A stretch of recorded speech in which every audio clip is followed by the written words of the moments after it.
Welcome to This Just In, the show bringing you the latest advancements in healthcare, strategy, innovation, and public policy. And now, for the fastest voice in healthcare, here's your host, Justin Barnes.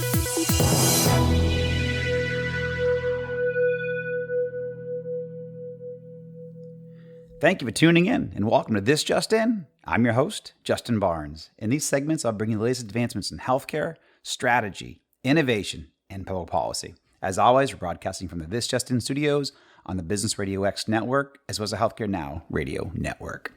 For this episode, my 246th episode, we're going to shift gears a little, and I'm going to walk through a few topics and strategies that I've discussed over the past several weeks with various entrepreneurs that I collaborate with, as well as a few high-level strategies from boards that I sit on.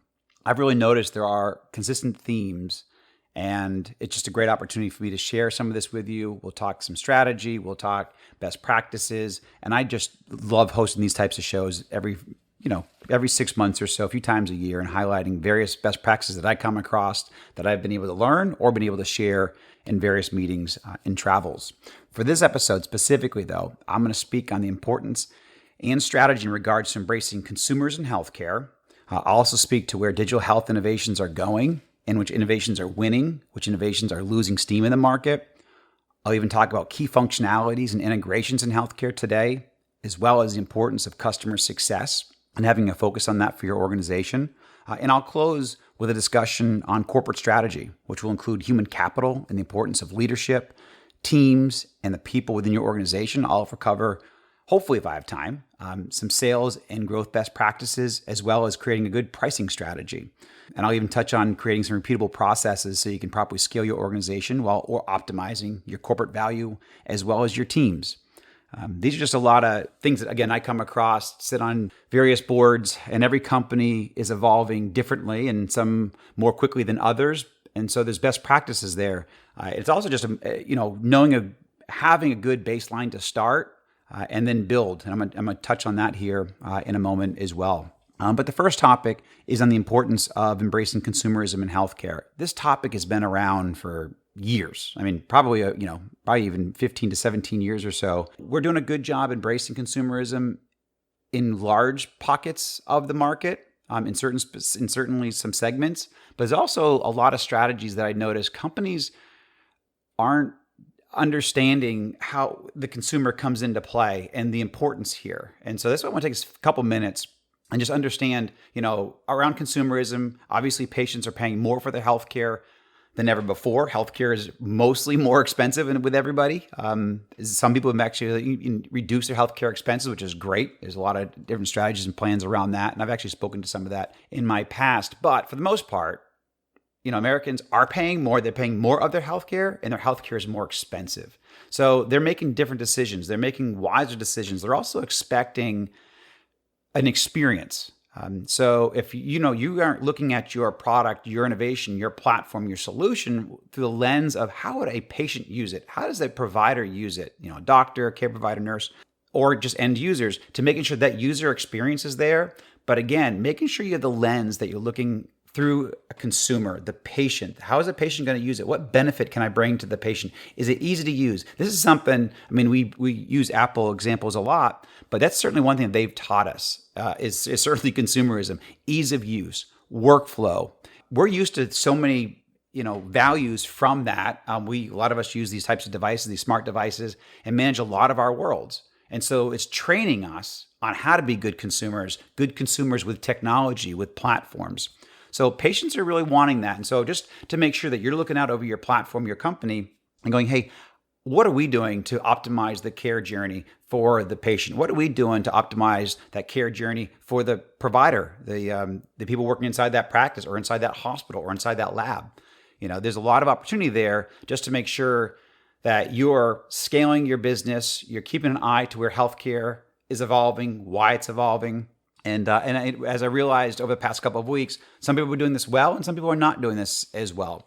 So it's a key piece to how I'm managing healthcare and how I engage this market and this industry.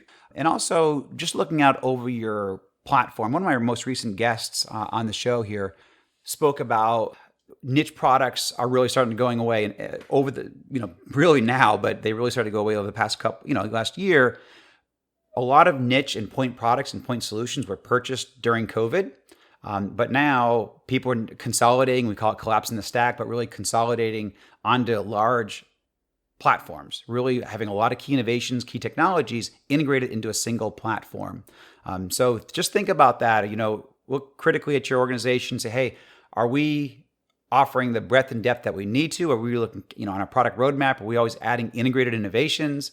Just to make sure that care strategy for that organization, whether it's a hospital, again, health system, lab, whatever it is, in healthcare, you're really collapsing as much as you can onto a single platform that is fully integrated and also fully interoperable with what it needs to be.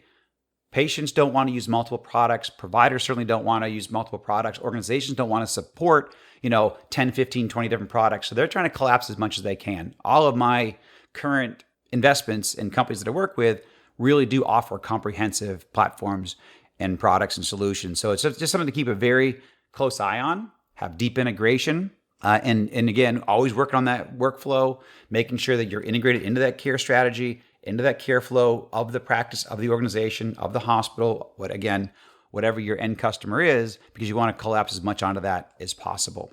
So, and again, just to reiterate, if you have a niche product, you really got to look, it might be great, but you got to think about the future and how people are really moving past these one-point solutions, these niche products, because they're not integrated into the overall care strategy for the patient.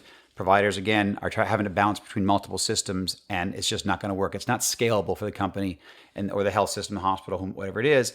And you just got to really think about how do you create simplicity for them. I'm going to cover some simple strategies later on in this show, but just something I wanted to touch on to make sure that you're looking strategically out over your business the next 12, 18, 24, 36 months. And also, revenue cycle keeps on coming up. It's, the importance, obviously, everybody wants to get paid, but where in your strategy are you highlighting opportunities for that organization to make more money, optimize their revenue cycle? Now, I'm not saying become a revenue cycle company. There's a lot of great ones out there, but there are ways that you can help your customers' revenue cycle, maybe through patient collections, more transparency of costs, cleaner claims, cleaner data. There's so many things that we can do as entrepreneurs, as innovators, to really help our customers optimize their revenue cycle, their profitability, their revenue in general. So always keep an eye on it, because the more that you inject without, again, disrupting any workflows or strategies, the more that you can do on the side of optimizing the revenue cycle, the customer's going to love you. Your end customer's going to love you, because it's obviously we all got to get paid. We want to make sure that we're doing everything that we can to bring in as much money, stay profitable, and really serve the greater good. And there's things like, patient cost estimators that are great out there. But again, it's all got to be integrated into the overall strategy. You don't want to create a disparate or a broken process. So just keep a close eye on that. Something, again, this has come up in numerous conversations in my world over the past couple of weeks, and I wanted to make sure I brought it up. Customer success and having a true customer success strategy for your company. So a lot of us offer, implementation, and then we transfer them over to support. But do you have a team dedicated to the success of your customer? Really creating a sticky strategy for your end customers to work with you, to want to work with you, always being optimized by you. So do you have team members inside your organization that maybe have 5 accounts, 10 accounts, 15 accounts, and their sole job is to reach out? How can we be of service? How can we optimize your use of our platform? Is there anything that additionally that you need? Is there something that our technology does not provide you today, or our platform provide you today, that you need to provide that would be relevant to the platform, to our innovation? And so if you keep a close eye on that type of a strategy, that type of attitude from your organization, you will thrive. It sounds very simple, and a lot of my best practices that I share, people are like, oh, well, that's simple. It is. Certainly if you have a culture of customer success, but if you haven't built that into your culture, it could be difficult, because it's a mindset. Again, it's not about offering just support. It's not being reactive. It's a proactive strategy, and it's very engaging. And you can obviously, net retention rate, you can actually increase revenue. So say you have a $100,000 customer, you wrap a good, $100,000 annual, or CAR, I call it, calculated annual recurring revenue, or contracted annual recurring revenue.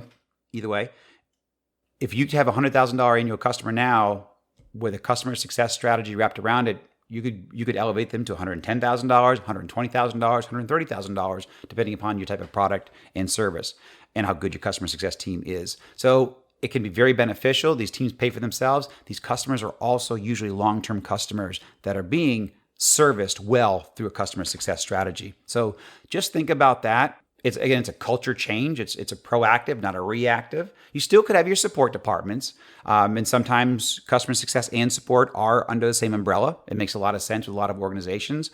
But again, it's a proactive strategy, looking out how can you optimize your customer, how can you optimize the use of your platform by that customer, and then obviously additional licenses, upsell, really increasing that net retention rate. So be thinking about that. The other item now is really looking out to where the future of healthcare is going. A lot of it is here in some regards, but a lot of it's also coming in around personalized service and personalized medicine, and really creating a custom and personalized experience. Machine learning, AI, artificial intelligence are innovations that really hyperspeed that strategy, but it's something that I've begun to really look into on use cases, and certainly on the patient side.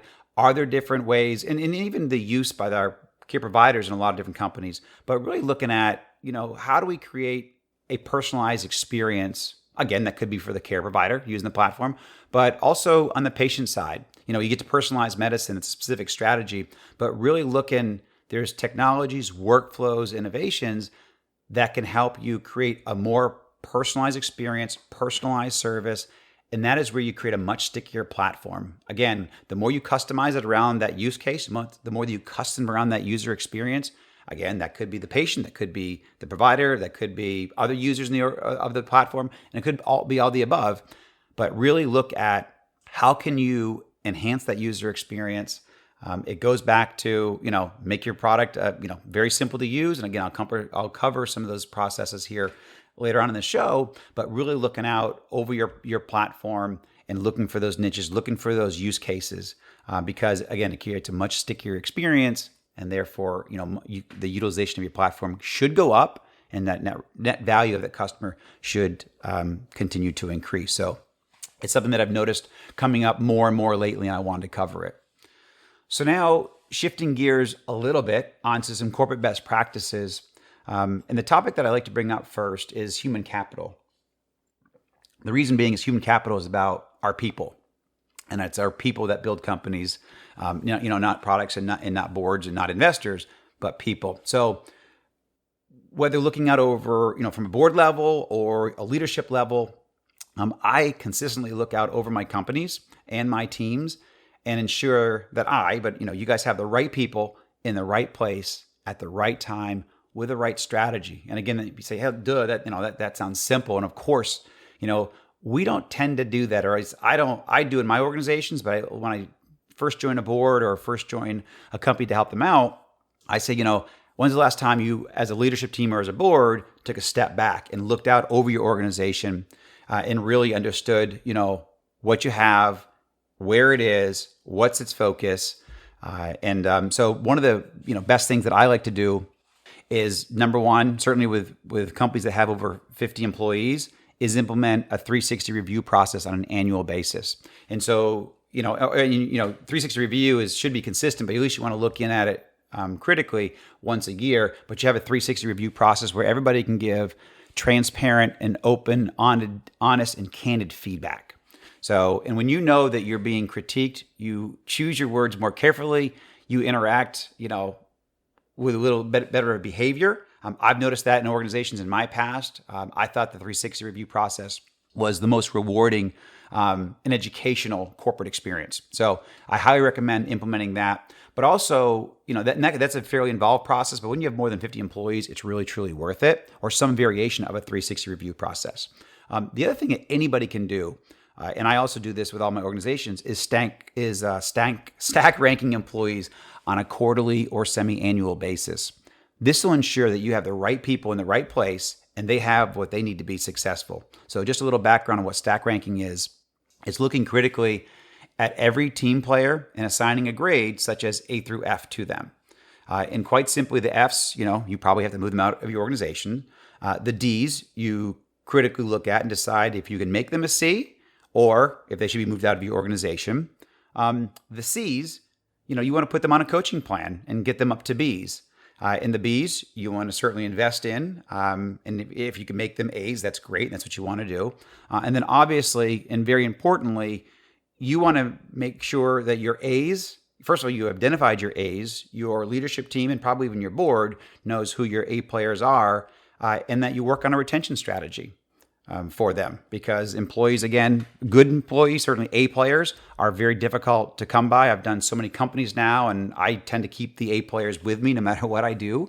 But they're special people, and so you want to make sure they have the right packages. That could be compensation, base pay, stock, bonuses, options, grants. There's so many different, and it might not even be money. It might be the right balance, work-life balance. It could be, encouraging vacation. It could be giving them, unlimited vacation, because a lot of us, A players, we do whatever it takes to be successful. It doesn't matter where we do it from or how we do it. It's just, there's a lot of core best practices, and those types of people, you want to encourage them to be innovative. You want to encourage them to certainly take time off and rest and be creative and whatever it takes. So, but identifying them is critically important, and then also putting the right parameters and strategies around them. And again, this all goes back to human capital.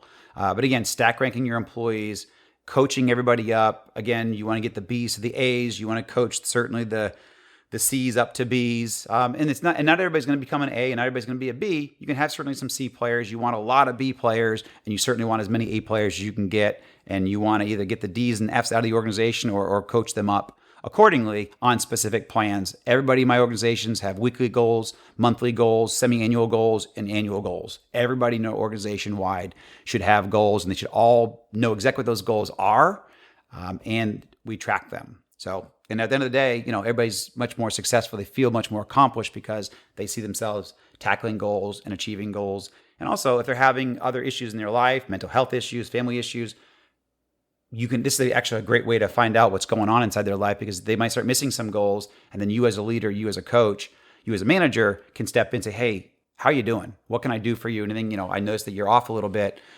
How can we help you, and how can we better support you? Again, it's about a culture. It's about investing in your people. So, and it's, again, goes back to people build companies, not products, not boards, not investors. It's us. So we want to make sure we invest in them and we track them. So one of the areas that I like to focus on is around revenue and really understanding, where your revenue is coming from. I'm going to talk here and probably freak some people out when I talk about taking the right business at the right time. There's a lot of entrepreneurs who, I just want the biggest contract, and they run out there, but we'll get there. But I've got some good, best practices here to kind of share on how to methodically build that. But number one is around revenue. Revenue is king. It always has been king. But a lot of people say, I'm not worried about revenue. I'm just worried about bookings, or I'm worrying about, grabbing market share, and my investors will help out. That's all well and good. And every company's a little bit different. And so there's not a true, black and white on how you should do it. But in all my companies, when you focus on revenue, it's a self-fulfilling prophecy of, hey, I'm booking revenue. You're creating value for your organization. You're learning when someone's willing to write you a check, they're willing to give you money for your product. You have some value there. And then, as you grow and as you add functionality, you take larger contracts, the value continues to grow. Your company starts to feed off of that. And also, the more revenue you have, the less capital you may have to raise, the less of your organization you may have to give up. Now, again, there's unicorns out there, and there's all different models, and people can go raise, $500 million on having no sales. That's great. I don't really come from that market. I come from the school of hard knocks, where I got to build it and grind it out. But I've noticed all my companies, we always start off with revenue before we take capital, just because I don't want to give up 30, 40, 50% of my company very early in its infancy. So there's a lot of, some of my companies, we have never taken funding, and you built up a good $1 million a month, or $2 million a month, or even more MRR business. Well, you've got, then you can go off and raise capital, and it kind of puts you in the driver's seat of that funding round, and taking funding when you truly, truly need it. And then it also allows you to look for the best investor, or a set of investors, or a private equity group, or venture capitalist. But it puts you in that driver's seat. So it goes back to revenue. and never get too far away from the revenue and controlling your own fate. Keep an eye on scaling. So in the same area, but it's something that, again, this has come up repeatedly over the last couple of weeks with entrepreneurs and boards, is focus on, creating repeatable processes that everybody can implement, not just you and not just your leadership team, but everybody, and creating repeatable processes that everybody easily understands. And it comes back to, I always say, and it's very simple, the KISS concept. Keep it simple, stupid, the KISS concept. So make it as easy as possible to work with you, but also as a philosophy for a business. And here's some specific best practices. Ensure it's easy to understand what your company and products do, easy to see and articulate the value, and very importantly, ensuring your pricing is easy to understand, easy for your sales teams to explain, and even down to your customer contracts or agreements, make sure they're as short and simple and concise as possible. Again, this makes it's an easier process to follow with your company if your contracts are streamlined. You have a really good attorney who's be able to button it up. It's actually something I've had the same attorney for 18 years, and I'm not gonna give out his name because I don't want anybody to poach him. But he's amazing. He's a great lawyer, but he's a phenomenal business mind, and that's what I look for in attorneys: is not just the legalese and in the black and white print, but are they good business people? Do they have a good business acumen? Can they help you close that contract? That's really where the value are, not just bill you by the hour and run up the cost, but really get in there and help you get business done. But again, make it easy to do business with your company. Again, simple pricing, simple messaging. And again, this all sounds like, oh God, Justin, this is easy. Of course, duh. No, companies are not doing this. They're not looking out, say, once a quarter or every 6 months over their organizations. Like, what can we do to make it easier to do business with our company? Could we make our marketing easier? Could we, shorten our sales cycles, make it easier to do business, easier to buy from us? Could we make our pricing easier? Just look at that at least every 6 months and see what you can do. It just makes a big difference in scaling your business more quickly. Also, I want to talk about scaling and making sure that you're focused in the right area at the right time. It's something, methodology that I always follow is taking, starting off with the right target market and that you're focused on, but also focus on the right size deals for your business to scale. For example, a conversation that I had this morning was around, how small of a customer do you want inside your organization or to take? Because sometimes it's just as hard to close a $50,000 contract as it is a $500,000 contract. However, there's a lot of people who want to just go off and take the biggest contract, and they cannot. They should not. They say, I want to go take, book a $5 million customer or $10 million customer. But if you cannot service that customer, they can burn out your organization. You can hurt their organization because your technology is not ready for them. And it could be a death nail for your company as well as your aspirations as an entrepreneur. So taking on the right size deal. So for example, I book a $50,000 deal with some of my companies, and then I book a $150,000 deal, then a $250,000 deal, then a $500,000 deal, then $1 million deal, then a multi-million-dollar deal. We methodically take on customers at various sizes to make sure that my company can absorb it, make sure that we can service that customer, our platform can scale, our teams can support, we can give the very best experience to that customer.